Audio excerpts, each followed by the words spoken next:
प्रणाम आप सभी को। हैप्पी गोवर्धन। आज गोवर्धन पूजा है और अभी मैंने भी अपने घर में गोबर के गोवर्धन रखे और उनकी पूजा की, याचना की उनसे और बहुत अच्छा लगा। तो आज मैं आप लोगों को गोवर्धन के बारे में बताना चाहती हूँ, जो कि मुझे थोड़ा बहुत जानकारी है और मैं चाहती हूँ कि वो इस जानकारी को मैं ज़रूर साझा करूँ आप सभी लोगों से। तो गोवर्धन क्या है? गोवर्धन का मतलब ये है जो कि हमारी गोवर्धन पूजा जो ब्रजवासी जो हैं वृंदावन में, तो बहुत बहुत भोले रहते हैं, बहुत भोले होते हैं। तो ऐसे ही एक बार हुआ कि इंद्रदेव ने कहा कि वो गिरिराज जी की पूजा करते थे। तो इंद्रदेव बोले कि आप सभी लोग हमारी पूजा करें। तो इंद्रदेव थोड़ा सा अपने उसमें था, उसको शासन इंद्रदेव का पद प्राप्त था, तो पद की थोड़ी सी का अहंकार मान लीजिए या जो भी मान लीजिए, वही था उनको। तो उन्होंने ब्रजवासियों से कहा कि ये आप लोग क्या पूजा करते हो गिरिराज जी की, और पूजा हमारी कीजिए। तो ये लोग सभी इंद्रदेव की, क्योंकि वो बहुत भोले होते हैं, बहुत सीधे होते हैं, तो उन्होंने कहा कोई बात नहीं, हम आपकी पूजा करने लगेंगे। तो वो इंद्रदेव की पूजा करने लगे। जब करते करते कृष्ण जी ने बोला कि आप लोग इनकी पूजा क्यों करते हो, इंद्रदेव की। उन्होंने कहा कि अगर आप हमारी पूजा नहीं करेंगे तो हम बारिश नहीं करेंगे, और हम बारिश नहीं करेंगे तो तुम्हारे खेतों में कुछ नहीं होगा, तो तुम्हारी गाय क्या खाएगी, आप लोग क्या खाओगे। तो बेचारे वो बोले कि ठीक है, आप रुष्ट मत होइएगा, हम आपकी पूजा करेंगे। तो कृष्ण जी ने बोला कि आप लोग इनकी पूजा क्यों करते हैं इंद्रदेव की। तो बोले कि ऐसे ऐसे बोला है तो इसीलिए। तो उन्होंने कहा कि नहीं, आप लोग गिरिराज जी की पूजा कीजिए और आप करना स्टार्ट करिए। तो जब ये दीपावली के बाद में पड़वा वाले दिन में जब गोवर्धन का पूजा होता, गिरिराज जी का पूजन की जगह पे इंद्र का पूजन नहीं हुआ, सभी ब्रजवासियों ने गिरिराज जी का पूजन किया, धूमधाम से खूब खुशियाँ मनाई, बहुत अच्छा उनको लगा। इंद्रदेव ने देखा कि हमारी पूजा नहीं आज हुई है, तो इंद्रदेव एकदम से क्रोध में होकर के और ऊपर से उतर के इंद्रदेव आए और बोले कि मुझे हमारी पूजा आप लोगों ने क्यों नहीं की है। तो उन्होंने कहा नहीं, अब हम लोग इंद्रदेव की पूजा गिरिराज जी की पूजा करेंगे। तो उन्होंने इंद्रदेव नाराज हो गया उन लोगों से, और उसने इतनी बारिश की कि ब्रजमंडल पूरा मतलब डूबने पे। उन्होंने कहा 7 दिन और 7 रातें लगातार इतनी बारिश।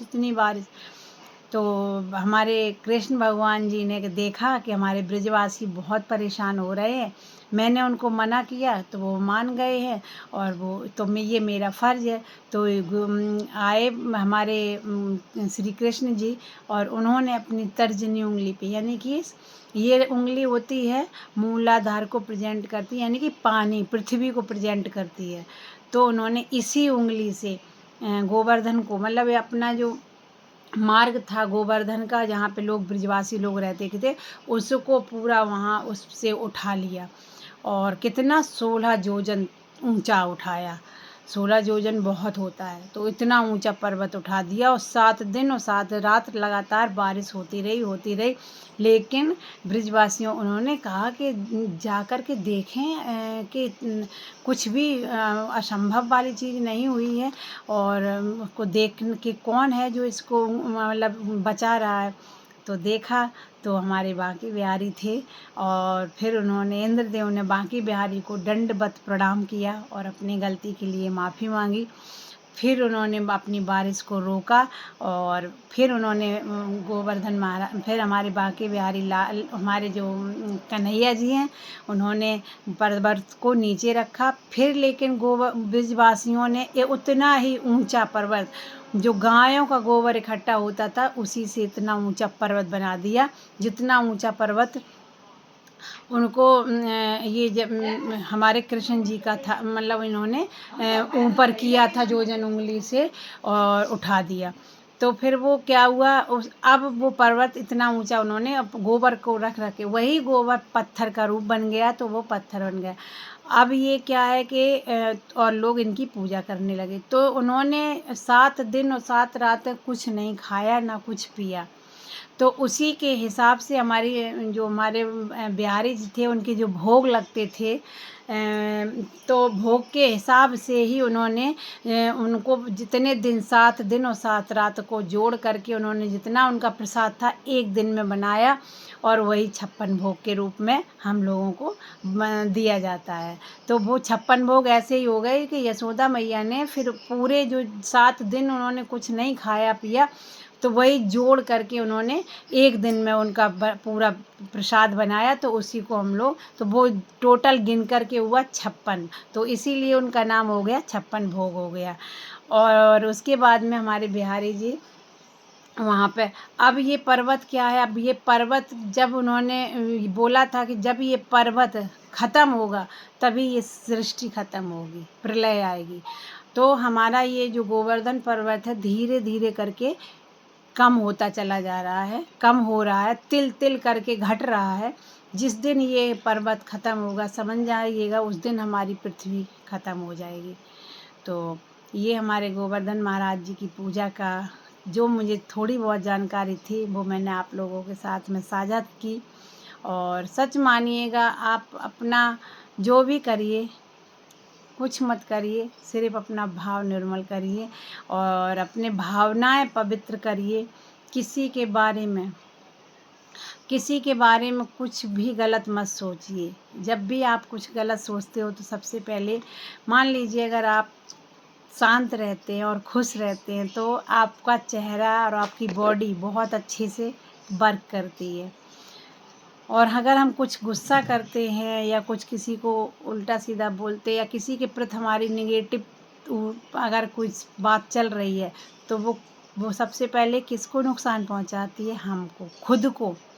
तो इसीलिए क्यों अपने आप को खुद को नुकसान पहुंचाना। अपने आप को खुश रखिए और स्वस्थ रखिए, और सामने वाला अपने आप ही आपसे खुश हो जाएगा। और आपको पूजा करने की कोई ज़रूरत नहीं। अगर आपकी भावनाएं, आपकी आस्था, आपका सब ऐसा नहीं, भगवान तो कण-कण में है। अगर हम किसी जानवर को भी अगर कुछ खिलाते हैं, उसमें भी भगवान है। अगर हम किसी ऐसे को कुछ दे देते हैं जिसके पास में आज वो भूखा है और उसने खाया नहीं, तो खाना खिला देते हैं, उसमें भी भगवान बहुत प्रेम से भोग लगाते हैं उसको। वो तो बाद में खाता, भगवान उसको पहले ही प्रसाद के रूप में ग्रहण कर लेते हैं। तो इसीलिए आप सभी से निवेदन है कि फालतू का जो खर्चा होता है, लोग हम देखते हैं इतना पटाखे खरीदते हैं, उससे क्या होता है, हमारा वातावरण भी प्रदूषित होता है और हमें ऑक्सीजन लेने में दिक्कत होती है। जो बीमार लोग रहते हैं, उम्र एजेड वाले होते हैं, उनको तकलीफ़ होती है। उन सब के बारे में सोच करके आप एक काम करिएगा कि आप चलाइए, हम ये नहीं कह रहे, खुशी है आपकी उसको चलाइए, लेकिन उतना ही लिमिट में। कितना मत करिए जो किसी को तकलीफ़ होने लगे उससे चलाने से, आपके पटाखे, आपकी फुलझड़ी, आपकी और हमारा वातावरण। हम लोग इतना हवन जब ये जो हमारा धुआं जाता है, तो ये सिर्फ़ हमारी जो हवा होती है, जो वायु होती है, जो हम लेते हैं सांस के माध्यम से अंदर, उसको प्रदूषित करती है। और जो हमारे हवन वगैरह का धुआं जाता है, उससे हमारी जो ऑक्सीजन है वो पॉजिटिव होती है, अच्छी ऊर्जा, मतलब और ऊर्जावान बन जाती है। तो इसीलिए त्योहार मनाइए त्योहार की तरह, खुशियाँ बाँटिए। त्योहार का मतलब यही है कि खुद भी खुश रहिए और सामने वाले को खुश रखिए, खुशियाँ बाँटिए। और हो सके तो उसके घर में दिया जलवाइए जिसके घर में अंधेरा है।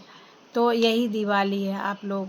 और गोवर्धन महाराज की आप लोग परिक्रमा ज़रूर करिए, बहुत अच्छा लगता, मैंने भी की है।